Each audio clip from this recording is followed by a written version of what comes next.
Welcome, everyone.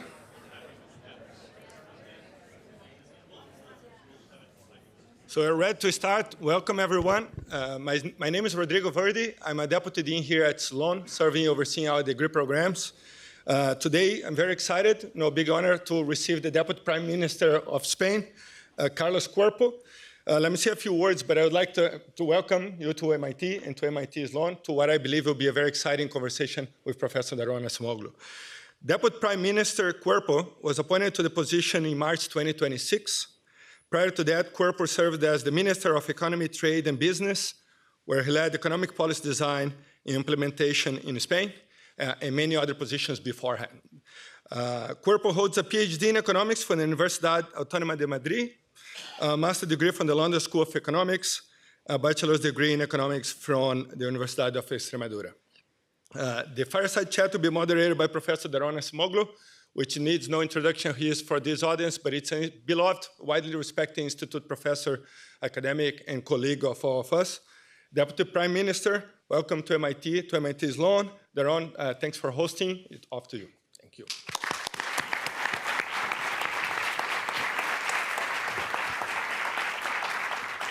Whichever one.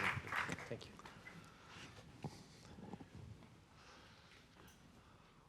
Hi, everybody. Great audience. Of course, not surprising. This is a great opportunity. There's been a lot happening in the world. There's been a lot happening in Spain. You've taken new responsibilities at a really calm time, so you can have a lot of time to watch TV, I presume. But let's start with that. Yes. The world seems on fire, but no longer just metaphorically. How is that, the war, both in the Middle East and now the very prolonged war in Ukraine, how have they complicated your life, Europe's current situation, and what should we expect? Well, then we start with a simple question. Well, the other ones are much more interesting. This is just warm-up. No, thank you. Thank you first, of course, for inviting me. It's a pleasure to have this conversation, I'm sure, and I hope it's going to be a pleasure for everyone. Let me start and go straight to your question. From the Spanish perspective first, maybe, I can say that this time around, Spain is better prepared to navigate through these difficult circumstances, including the war in Iran. We're better prepared in terms of economic growth, employment creation. So the macro conditions in Spain are an outlier amongst advanced economies. Actually, in 2024, 2025, we were the fastest growing major advanced economy 2 years in a row. So that's not usually the case in Spain.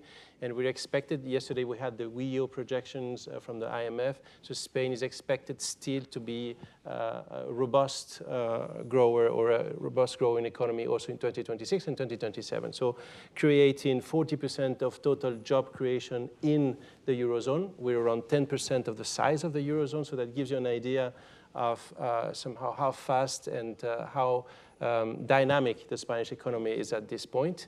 Then it comes also in a better moment in terms of also our budgetary situation.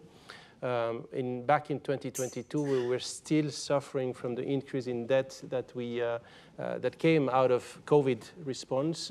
Today, we're basically back to pre-COVID situation. So we rebuilt the buffer that we did use, although the level is still high. But for example, in terms of deficit, we're in a primary surplus situation, which was not the case in Spain for the past 15, 16 years. So somehow we're growing out of debt, but also in terms of fiscal responsibility, we're prepared, we're ready to respond with measures to help our citizens and firms. Actually, just 3 weeks ago, we barely a few days after the war started, when we were feeling the impact in terms of prices at pump stations and fertilizers, also prices were affecting our economy, we did put in place measures, 5 billion euros worth in measures to help citizens, to help firms in Spain, again, thanks to the fact that we have this fiscal space available. So we're protecting our economy, but at the same time, we better prepare in energy terms. Why? Because we've been preventing and we've been somehow betting for Spain to be a renewable energy hub. And just to give you an idea of how much more resilient this has made the Spanish economy to the current shock, in 2019, 75% of the hours during a day, the price of electricity was set by gas. So the marginal factor was gas setting prices.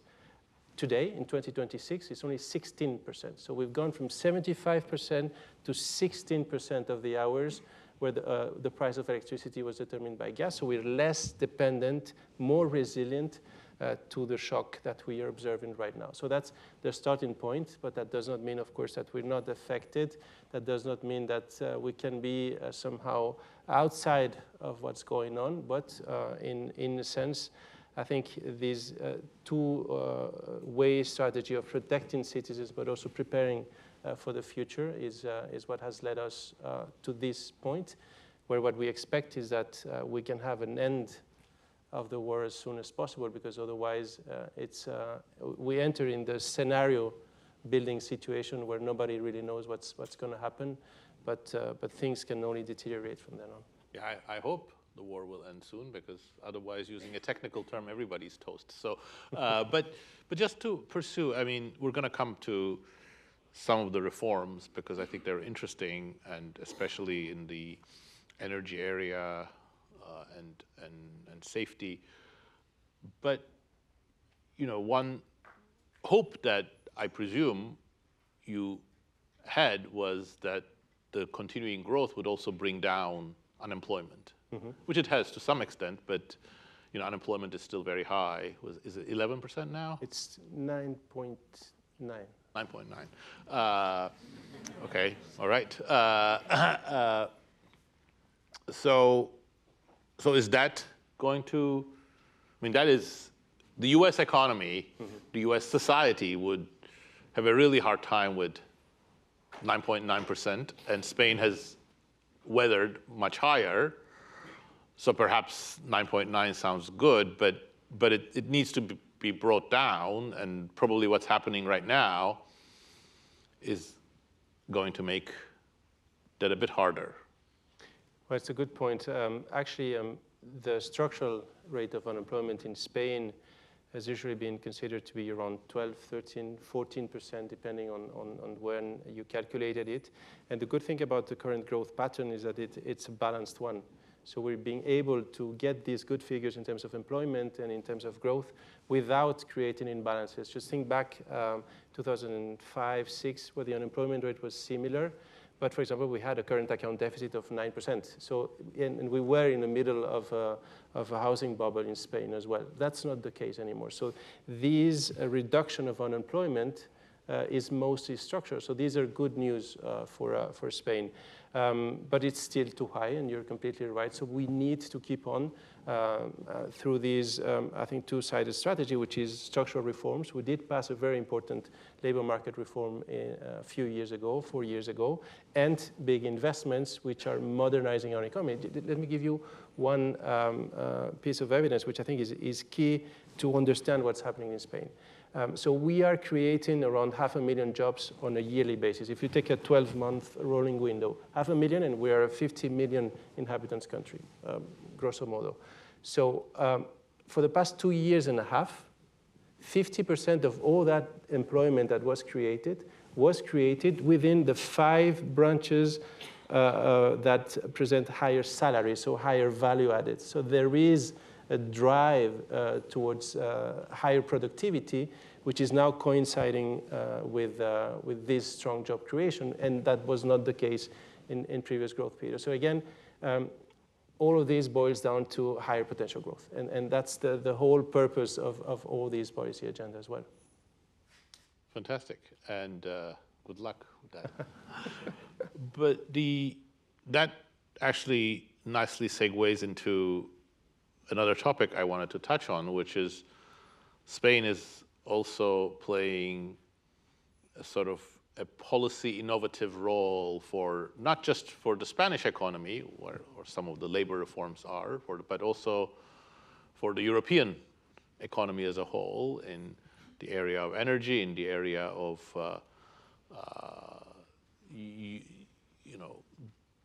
debt, government debt, and safety of the financial system. Do you see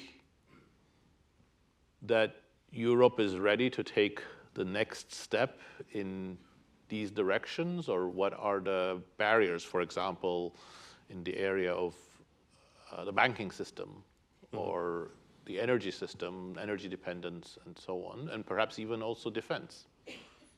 Well, you know, over the past few years, we've had very important reports, the Draghi report, the Letta report, pointing to the roadmap that Europe needs to follow, which basically implies taking advantage of the internal market. So we have 450 million consumers, but a very fragmented 27 member states and highly fragmented market, not like the US one. So we're not getting as much as we can out of the full size scale of the European Union. So that's one part of the agenda. And the other one is investment, how to push for investment in key industries, in strategic areas, how to have bigger companies taking advantage of this bigger sized market in Europe in key sectors, defense, telecom, finance, energy, you name it. And let me just say that one key element that we need to push for both of these agendas is, of course, financing, is investment. So we need to invest, and we need financing to be able to get to this extent, to this size of investments that are needed. I think the latest figure that comes out of the Draghi report of how much investment would be needed on a yearly basis in the EU would be around 1.2 trillion.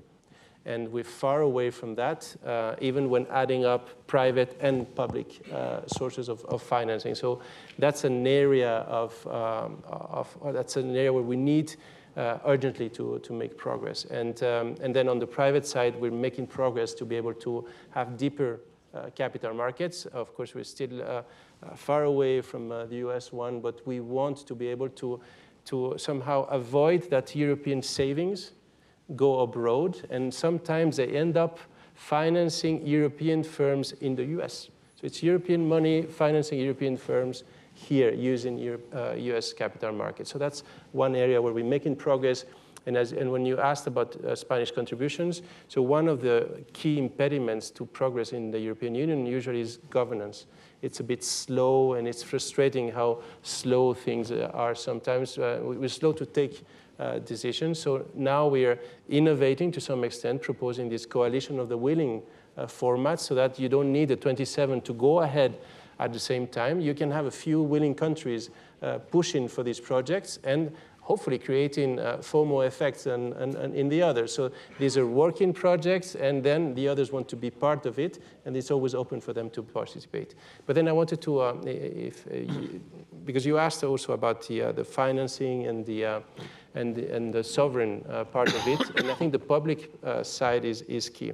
We do not have a safe asset in Europe.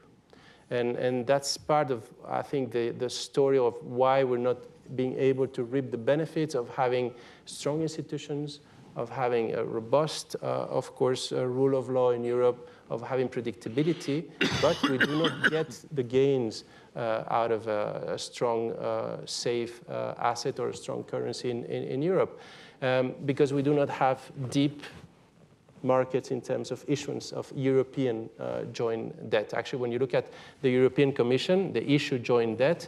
The issuance, the stock now, the outstanding is around 750 billion. The outstanding stock of US debt is 40 trillion. So that gives you an idea of the difference. And not only that, also investors, what they see is that there is a phasing out foreseen for European joint debt. As next generation will end, this will go to zero at some point. So of course there is no interest in investing in participating in the euro as a safe asset. So we need to change that. But as a matter of efficiency, of reducing costs and having a better yield curve for sovereigns, but also for firms in Europe. And I think that's a discussion that doesn't have anything to do with increasing the level of debt in Europe. That's another discussion, how to finance public goods. And that's a discussion, for example, you talked about defense.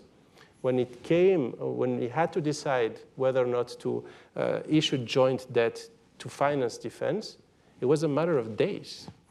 And we created the SAFE fund, 150 billion that were issued by the European Commission, and there was no discussion on whether or not this was debt mutualization or you name it. It was done. But then my point is, look at, from the taxpayer perspective, the savings, had we had a safe assets at the euro area level, the savings out of the issuance of this 150 billion would be of 7 billion in interest payments due to lower financing costs. 7 billion, and that you just distribute that across the euro area countries, and then you get how much savings you could get from being efficient in how you issue debt. So you could be just somehow allowing the European Commission to issue debt on behalf of European countries, part of it, and that would increase the size of the euro area debt jointly issued. And that would, again, as I said, provide for liquidity, provide for debt in issuance of I don't want to call it Eurobonds, but that's the way that it's usually known. And that's just another step towards what we need in Europe. And the discussion is on the table. And I think, I mean, tomorrow I will have a discussion at the Peterson Institute with Blanchard, with Ubide, who have both of them a specific proposal around how to go about safe assets in Europe. And I think we need to keep on talking about these issues because there is a window of opportunity, I would say. That's great. And you've already touched on many of the things I want to cover. And we also have limited time. Just as a roadmap for us, I want to talk a little bit more about, and you mentioned this in the context of the Draghi report, about AI and where Europe is, what the future of that is going to be, and that will bring some of the financing issues. And also a little bit more about, European Union. So let me start there on the European Union, and since the Eurobond issue also touches, in some sense there are two sort of opposite images that we're getting constantly of the situation in Europe. One is, of course, Europe is sort of increasing policy coordination by necessity to some degree on defense, and the Eurobond would require a much greater degree of policy coordination, and there are some, difficult issues like debt mutualization, which would create massive transfers within the European Union across countries that, has to be handled. But on the other hand, there is also the image of Europe, like where each country is increasingly able to, manipulate the directives, get more rents out of it, slow down any policy, and reducing coordination in some sense. And from my vantage point, the world needs Europe. I think a bipolar world with US and China is not a healthy one, both because that kind of bipolarity would create more instability geopolitically, but also neither the US, at least at the moment, but certainly over the recent past as well, has not prioritized issues of human rights and democracy as much as I think there is appetite for it in Europe. Europe may, at the moment, it wasn't always the case, but may have a more robust antitrust agenda than the US when, we have corporations that have become larger than the Roman Empire. That is an issue we have to grapple with.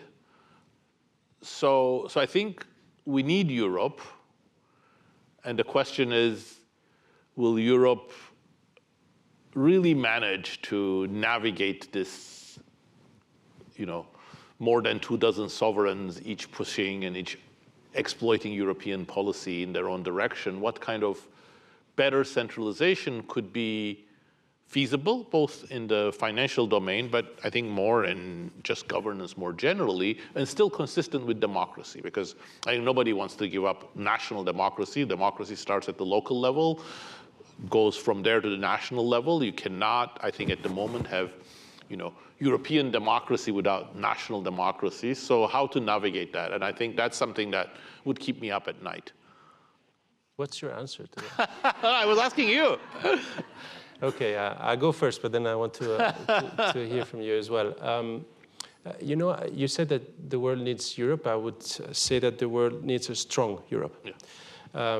And we're working on it to be able to somehow keep European values at the core of what we do, and avoid what sometimes are false trade-offs between some of our policy goals and competitiveness or growth or productivity. And let me just mention one, which is the climate agenda, and the agenda towards green and renewable energy. And just let me mention the case of Spain. So we've been pushing, as said before, for a strong renewable presence in the Spanish energy production. And this, of course, it has a climate impact. We're much more efficient in terms of reducing our footprint, of course. But then it provided for a huge investment or FDI income into Spain between 2018 and 2025 for 8 years in a row, or 7+1. Spain was number 2 in the world in terms of new greenfield projects in that specific area, in green energy. Number 2 in the world for 7 or 8 years in a row, if you count both beginning and end. So that's, I think, how much this bet is paying off. And then it's paying off also in terms of lower energy costs for our firms. I mean, in Spain, we do not have oil, we do not have gas, but we have a lot of sun. We brought some here today.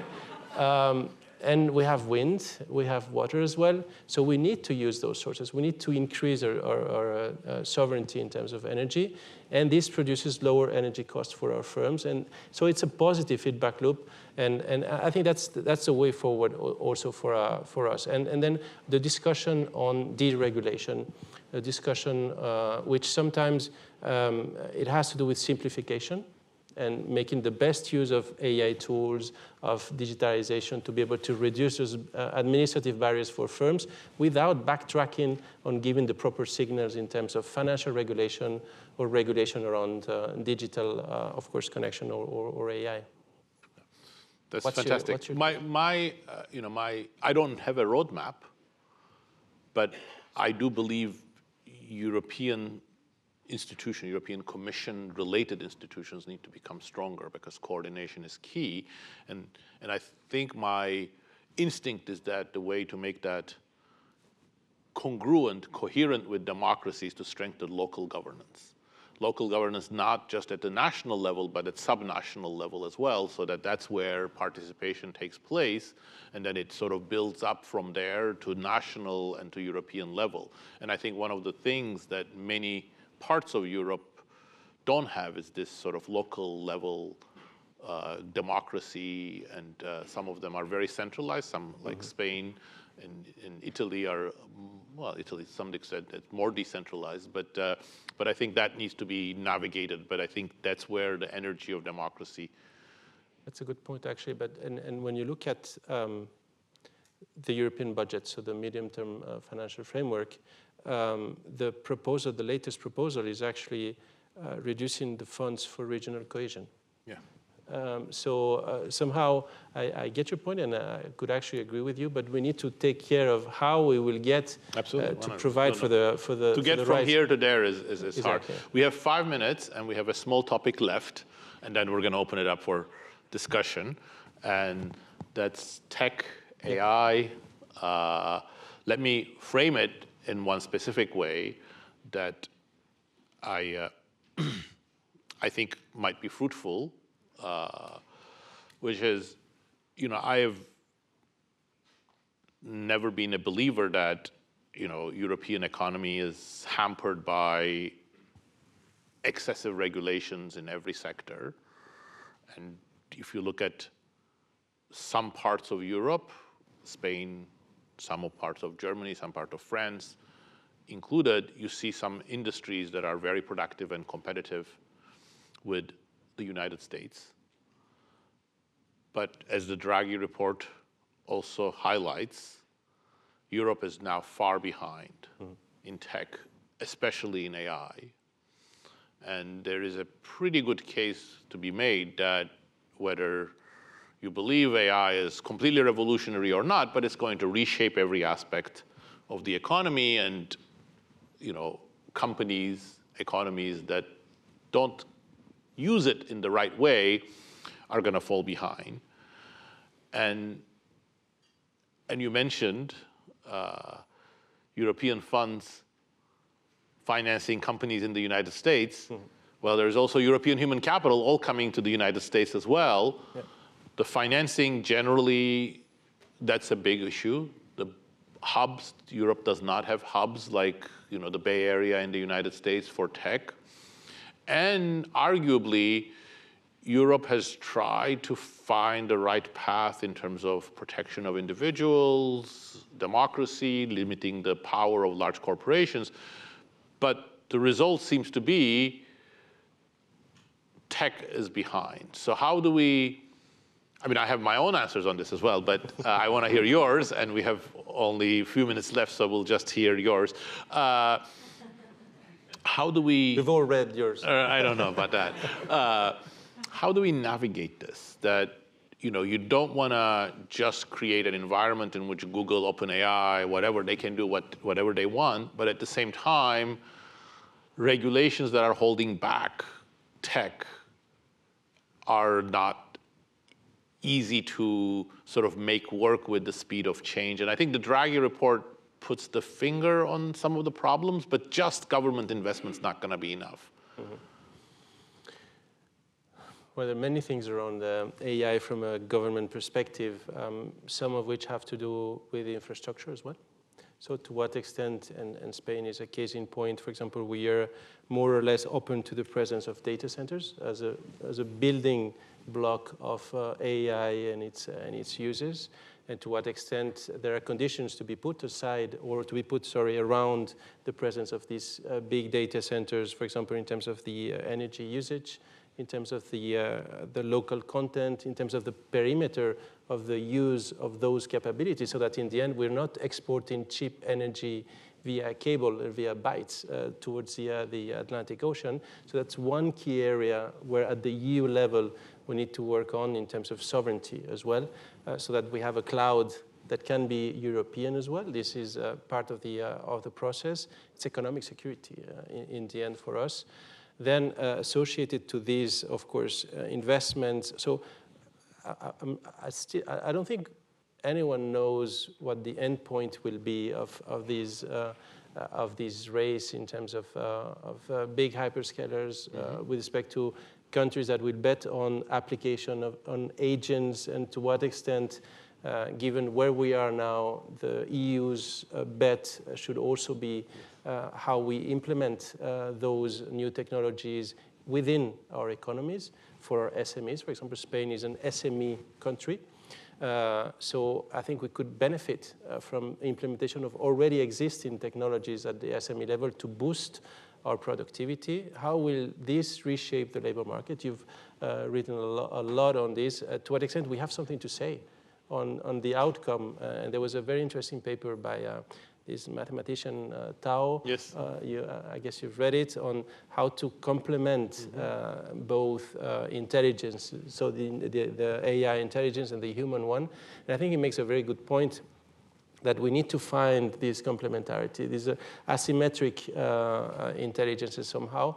And when I read it, it did remind me of my time at LSE when I had to choose between regular macro, it was Danikwa, or advanced macro, it was Nobu Kiyotaki.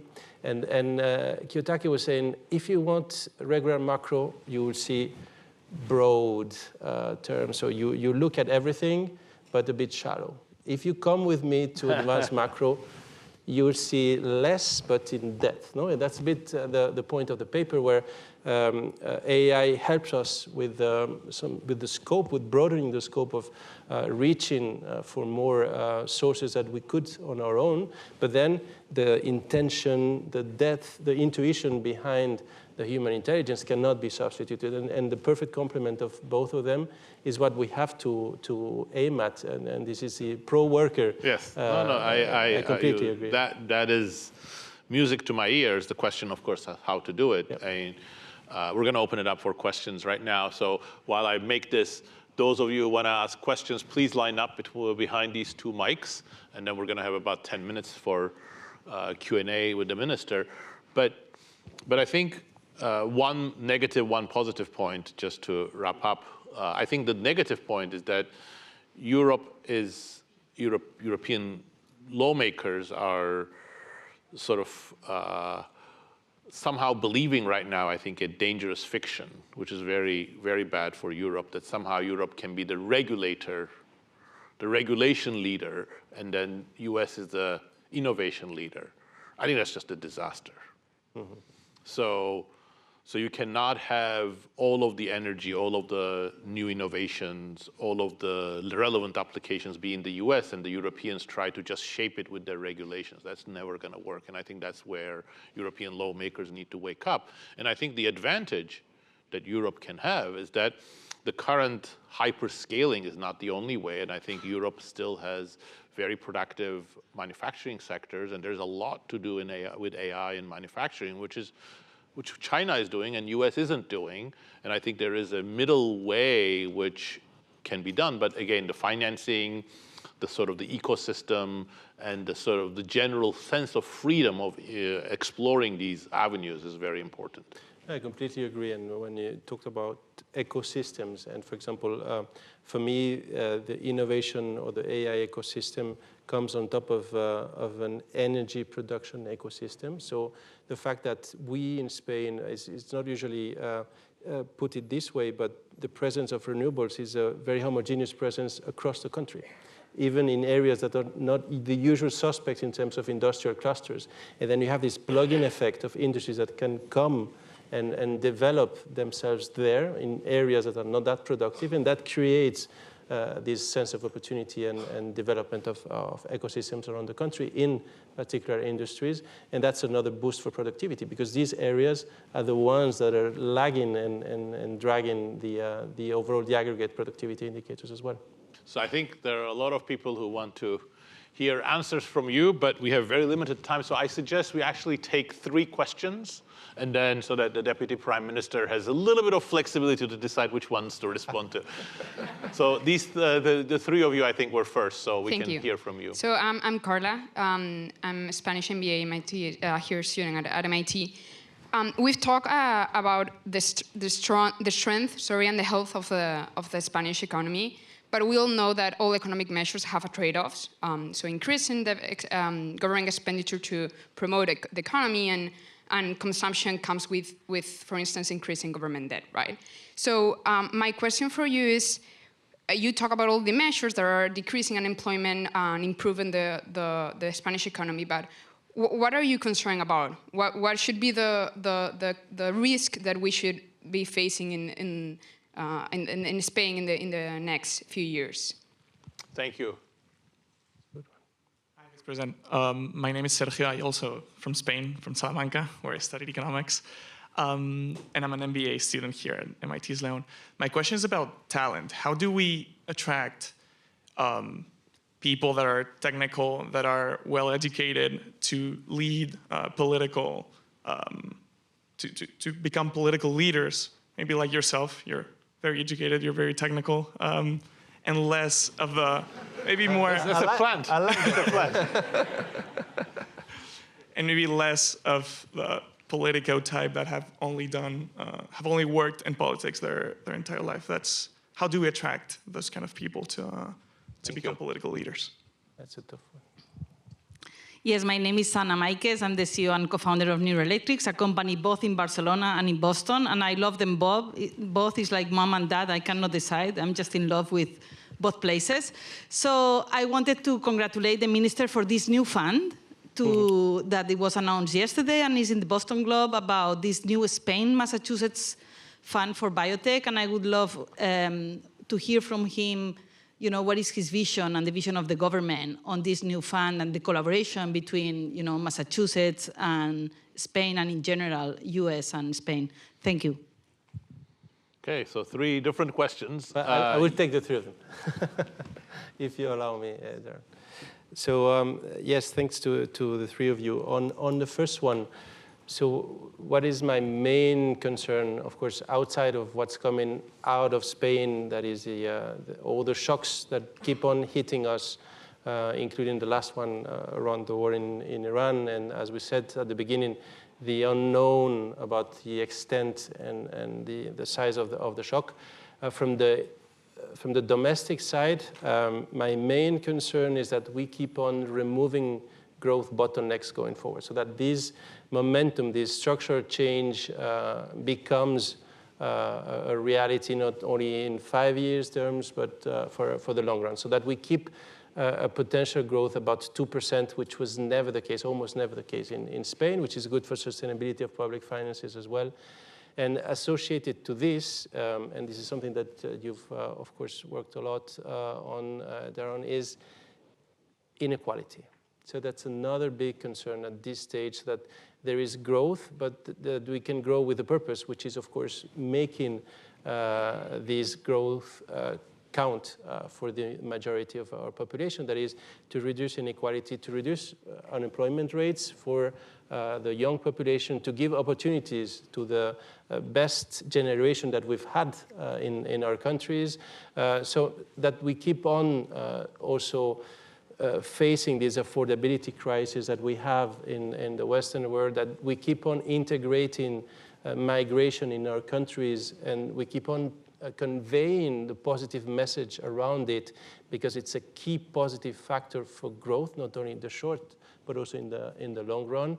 And I think Spain is another example on how to go about the aging of our population and the integration of the migrant population to make the best use of human capital to get to our economic potential as well. So I would say these may be the two big challenges. Then on politics, I think these are not easy times to work in this area, but maybe they never were. I'm not sure. I think there is an element of public service to it that needs to be instilled in whoever, be it with a technical background or not, that is a drive towards these positions. For sure, it's nothing else. It's not recognition. It's not money. It's just a public service, and that's the best part of my job. So the fact that you can have an impact on so many fronts, on so many levels in people's life, that's something unexpected when you get there, because it's not just sending a report or a paper to anyone. It's just taking decisions that will shape and change people's life, and that's just difficult to explain, I have to say. And then the last one on the VC fund, that's a good question, because actually when we mention private funds and investment that needs to come from private sources, what we're doing today, we've done it with the state of Massachusetts and with private investors, is setting up a venture capital fund of around $200 million for biotech companies across the Atlantic, Spanish ones, which are very good at research, at clinical trials. We're #1 in Europe, and Boston and the Boston ecosystem in life sciences, which is, of course, we are here. So there's no need to explain to the MIT faculty here and students how important this ecosystem is worldwide. So we're bridging these two business communities, because there's a lot of synergy to be found there. And we're putting the money on the table with this public also support. It's always this patient public capital which will help leverage more private capital and will help hopefully also make this a good example of collaboration between Spain and the US, which is another important message for me. The US is the first foreign direct investor in Spain, and it's our first destination of investment outside of Spain. So it's a treasure, and we want to protect it, and if possible also to grow it, and that's why we're setting this fund.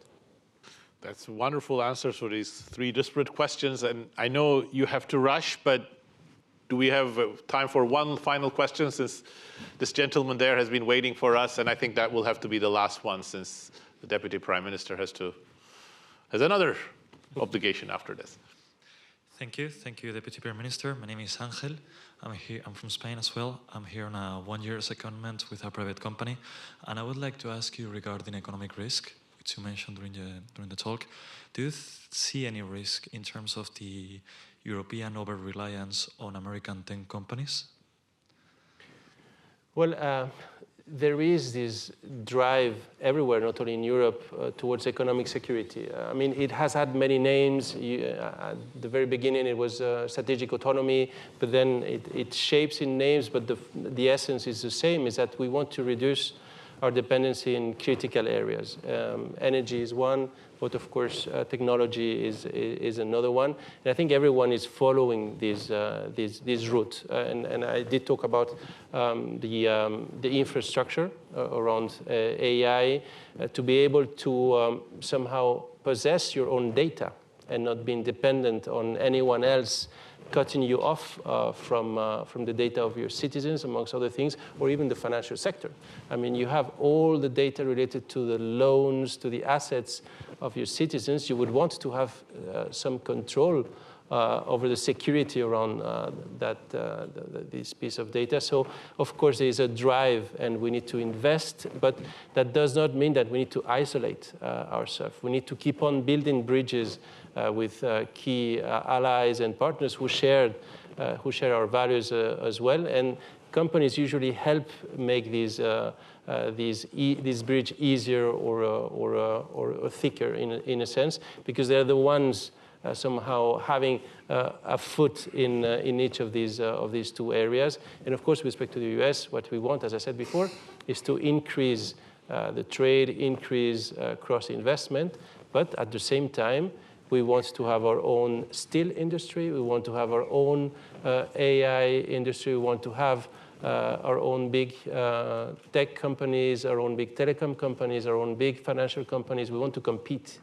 And I think both elements are compatible. So the whole industrial policy discussion has shifted a lot over the past few years, but pretty much every economic discussion has shifted. I don't know how you're reshaping textbooks, but Econ 101, I'm sure, has nothing to do with what I... Claude Code is rewriting it.